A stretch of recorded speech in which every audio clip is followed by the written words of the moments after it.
rarely stay contained once more countries get involved. When attacks reach nations... Some of the things, they might be technical. We're charging you. Israel has conducted operations in targeting Iranian military. They have influence over who gets nominated as mayoral candidates. And in that show, he called some of the MPs, in fact, not even some, he called and referred to the MPs as crooks.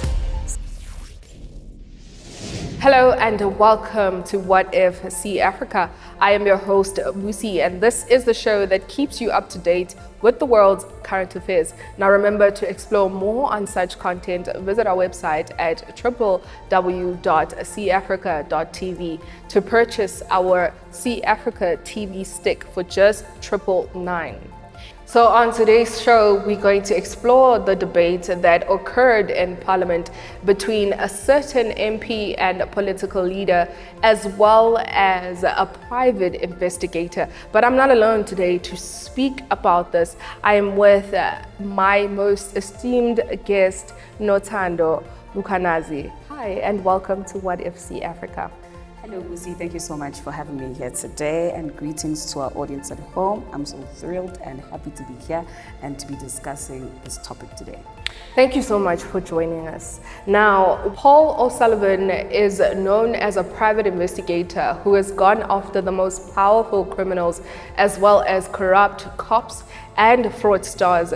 But this week, he was the man who was known for not having the time for Parliament. Now, after a heated exchange, Paul O'Sullivan stormed out of Parliament and said the words, "I've done enough and I have a flight to catch." All right, and today we're going to break down whether he was justified in not partaking in the political theater of it all, or if he's somebody who is seen as self-righteous, arrogant, and disrespectful. And let's set the scene, right, Nothando? So Paul O'Sullivan, who is somebody who's one of the greatest corruption fighters and investigators, decided that he would go on an ENCA show, right, Crime Watch. And in that show, he called some of the MPs, in fact, not even some, he called and referred to the MPs as crooks. So wouldn't you say that is a form of an insult? To be fair, Busi, he didn't name specific MPs, but what he rather said was that the people in Parliament are rather crooks. And he didn't see the need of him appearing in Parliament basically to see them. Yes. And I mean, which is a choice on its own, you know, because when he shows up in Parliament again, surprise, surprise, people are not thrilled to see him there, because I mean, he's not a person who's their favorite, because the guy knows too much. Yeah. So they call him, right? Yeah. They confront him and they demand an apology.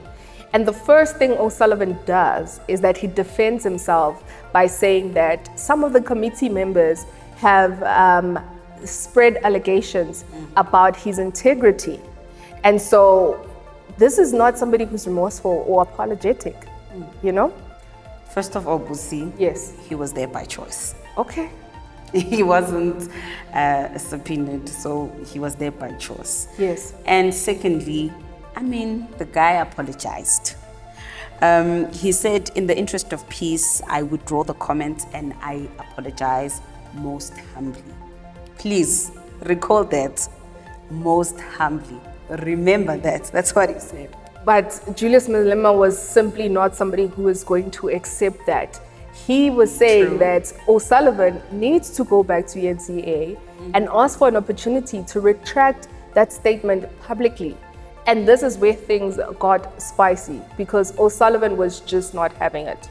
You know, he basically stormed out, he concluded his testimony, and he decided, I have a flight to catch, I have to go.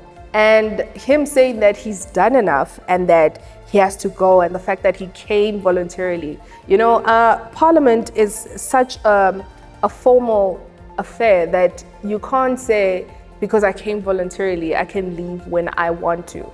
Otherwise, that brings up a question for so many of us, and my big question right now is, was he justified for leaving? Before we dive in, I just want to say, this is debatable and I can see how both sides are justified, right? But let's start with the cases that are for O'Sullivan walking out. All right, let's look into O'Sullivan, Yes. Paul O'Sullivan. Yes. First of all, like I said before, he wasn't subpoenaed to be there, meaning Correct. he came there voluntarily. Basically, he chose to be there. Yeah. That's the first point we could look into. And because another thing, he showed up there because in his terms, he wanted to be of help to the investigation. Yes. Remember? Yes.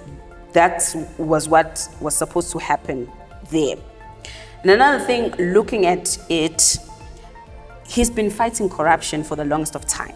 I mean, for years. Yes. While many politicians in South Africa have done Careful what? now. Exactly. Careful What now. have they done? Yeah. And another thing, O'Sullivan, he put his life on the line, searching for criminals. He's been harassed, he's been threatened, he's been attacked. There's a lot that's been going on his side, True. Based on the work that he does. But looking at it, some of the people that are questioning him have been in power for so long, and this corruption has been flourishing in their midst. Basically, they are doing nothing. Sure. Another thing we could also look at is that Parliament wanted him to apologize on TV for calling them crooks, basically. True. Yeah. True. But now, have they apologized for the corruption that happened under their watch when it comes to what is happening to the SAPS? You know what? That is very heated, right? And I want us to park it right there and leave the audience to have a think about it, right? When we come back, we discuss the case that is against O'Sullivan. And we get to look at both perspectives. But do remember, if you need some of this content or you love watching this kind of content, be sure to buy our cAfrica TV stick from our website at www.cAfrica.tv for just $999. This is still What If cAfrica, and I'm still your host, Lucy. Until we come back.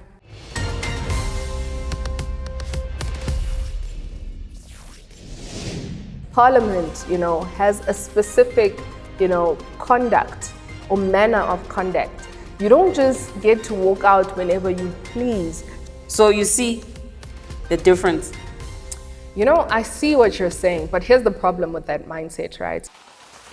Built for Africa, designed for the world, revolutionizing how Africa watches television. Stream smarter, play harder, pay nothing.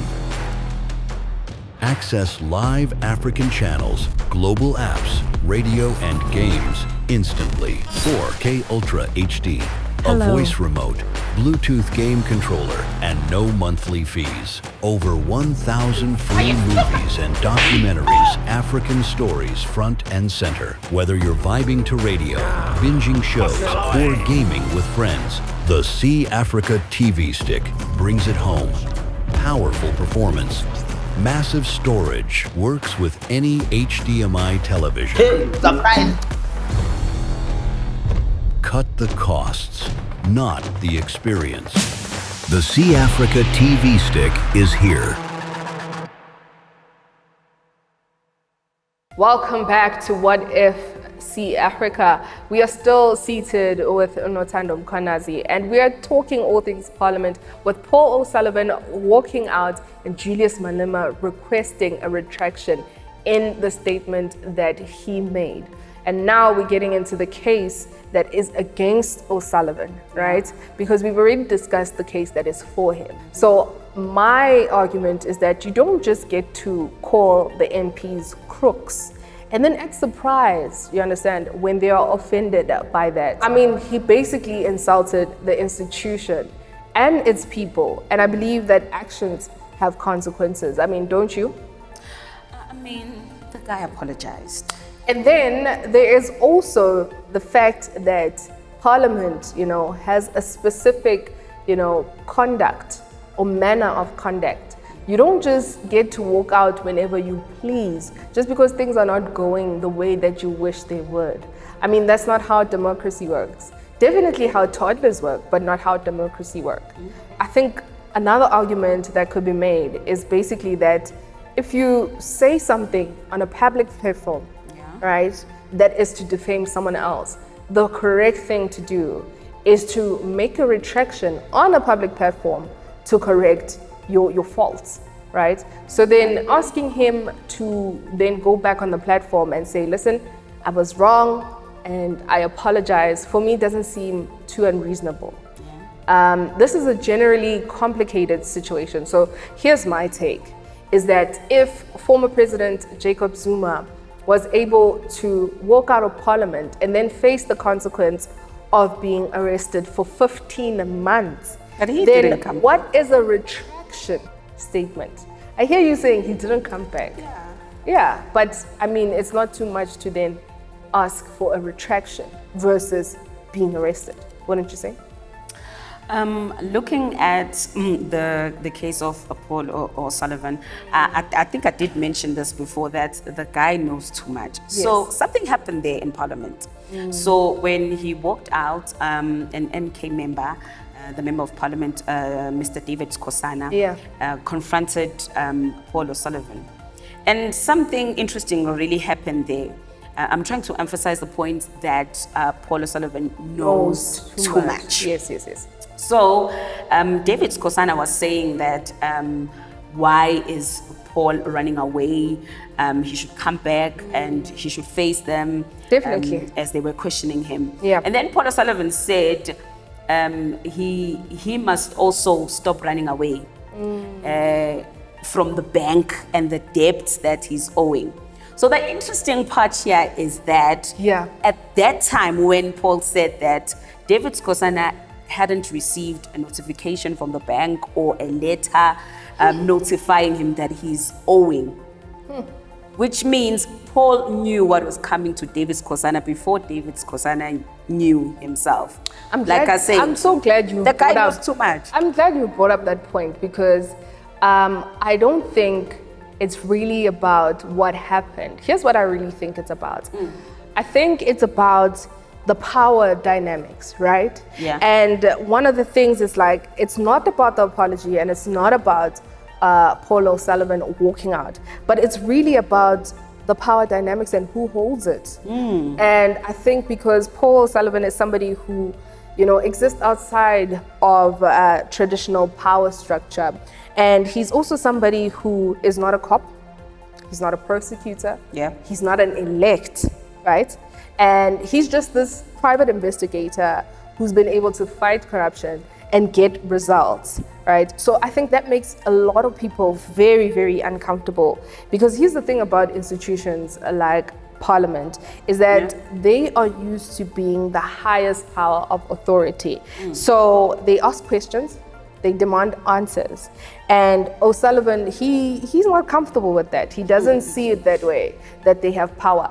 Instead, how he sees it is that he's been doing the job that Parliament, as well as the police or the SAPs, should be doing all along. But he's not entirely wrong, is he now? Looking at the work that he's done, I mean, let's be honest. How many cases or corruption cases has the Parliament actually solved? And how many corrupt cops have MPs personally brought down? Meanwhile, Paul O'Sullivan has been an instrument, in high-profile cases. Yes. The man has got results. He's got depth to him. He's got evidence. He's got a track record. So you see the difference. I see what you're saying, but here's the problem with that mindset, right? Notando, is that, he is not able to, basically exist in a democracy as a lone wolf forever, right? Okay, Even though O'Sullivan may be somebody who gets results, he may be right about a few things, but he still has to answer to the democratic institution, right? Because if we create a system where people can operate completely outside of oversight just because they were able to get results, it's no longer a democracy. Right now, it becomes something that is just vigilante justice with better PR. And the paradox here is that, people like O'Sullivan, they are, not afraid to go after powerful people. But at the same time, we also need those kind of people to be accountable to something greater than themselves or their self-righteousness, right? And right now, I feel like South Africa is not too sure regarding the balance when it comes to those two things. So I want us to now talk about the elephant in the room. Or should I say, the commander-in-chief in the committee, Julius Malema. So we know how Julius Malema is. He's somebody who just doesn't back down. He doesn't back down, and he's not someone who's going to let, disrespect slide, right? When O'Sullivan apologized, he had a pushback. He said, no. I want a full retraction on camera, on the same platform that you made that comment. And honestly, that's very on brand for Malema, as we all know. But Busi, here's the fascinating thing about this entire thing. Ne?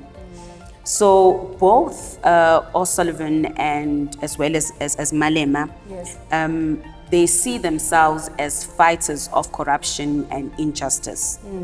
Meanwhile, O'Sullivan treats it, or maybe is in the direction of solving the corruption via investigations. And then Malema via political pressures, in a sense. So watching these two clash is like watching people who are supposed to be allies, in a sense, completely unable to work together, which is so sad. And it's so sad to see. It is quite sad. And you know why that is happening? It is because both of them, they are so used to being the smartest and also, I could say... I knew you were coming there, the most passionate in the room, in a sense. So now, having people like that together in the same space, none of them is willing to yield. And that is exactly what we saw on that day in Parliament.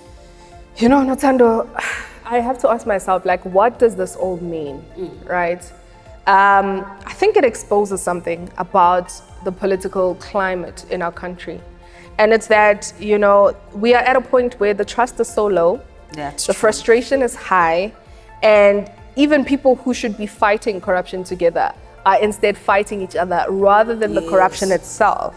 So what's playing out is that O'Sullivan doesn't trust the parliament because it's compromised. Parliament doesn't trust O'Sullivan because he's operating outside of them. And the citizens can't trust either because we've been let down and disappointed, so many times. So in that vacuum of trust, I feel like the most important thing is lost and nothing gets done, right? And it's that, the corruption investigation, it continues, but then there's a hindrance. And all the time. It's delayed because of the ego and the power struggles and the personal grievances that people have. Meanwhile, the actual corrupt cops, they're still out there, In our communities. We are spending our time analyzing this bizarre situation where, people are trying to fight corruption, end up fighting each other more than the corruption itself. So this is the real tragedy here, O'Sullivan walking out is not it.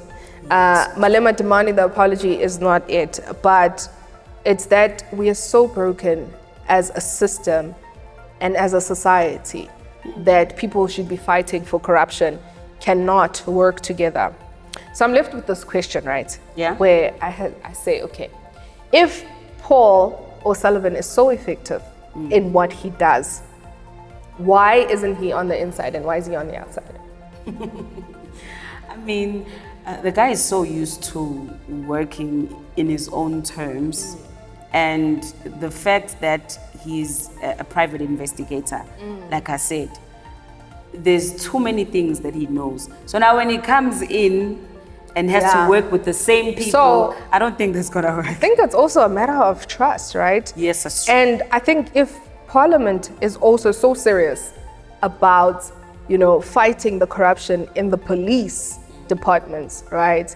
Why are they spending more time analyzing what Paul is saying, what Paul is doing, rather than pursuing the evidence that he has given them, right? And then how do we create a system, where people like Paul can be both effective and accountable? And when are we going to stop to be entertained by all of this political theater and Yes. actually get to the results, right? Because here's the thing, the walkouts, it's something that's going to be trending in the news for a while. It's going to be lot. spoken about for weeks. It's entertaining, right? But in the next 6 months, will there actually be a change? I don't think so. I also doubt it. So instead of maybe picking sides, yabo, and saying, okay, I'm siding with Sullivan or I'm siding with Parliament, Yes. we should be demanding that both of them stop performing and start to deliver. Because, together. South Africa doesn't need more drama, if we're being honest, That's right? We need less corruption. And that requires for O'Sullivan, Parliament, and everyone to park their egos to the side and do the actual work, right? And I that's my take personally. Yes. You can shed more light on what you think moving forward should be important or highlighted when it comes to this investigation. Musi, personally, I'd like to think that, or also emphasize on what you said. I think the people in Parliament, we're talking not only Malema and Paul Sullivan, we're just talking about the people who are in leadership. We should Yes. focus on working together and not bickering, because That's true. we are dragging the process of making sure that our country is safer, our country is working and functioning the way it's supposed to function. So if they focus on working together, taking this person's strength and this other person's strength and joining it together, we could go far as a country. That's definitely true, that is definitely true. Thank you so much, Nontando Mkhwanazi, for joining us today. Now, I do know that some of you can be Team Parliament or Team O'Sullivan, right? But please let us know what you think. If you think both of them are a mess, be sure to tell us, do you think Paul O'Sullivan was justified in walking out? Or do you think Malema was right to demand that retraction in statement? This whole political theater, is it something that we continuously fall for as a country? Be sure to let us know. Don't forget, for more of this content, you can visit our website at www.cAfrica.tv to purchase our cAfrica TV stick for only $999. And you can get more of this kind of content as well as engage with us on a bigger scale. And that's all from me to you. Until the next one, stay safe and stay informed.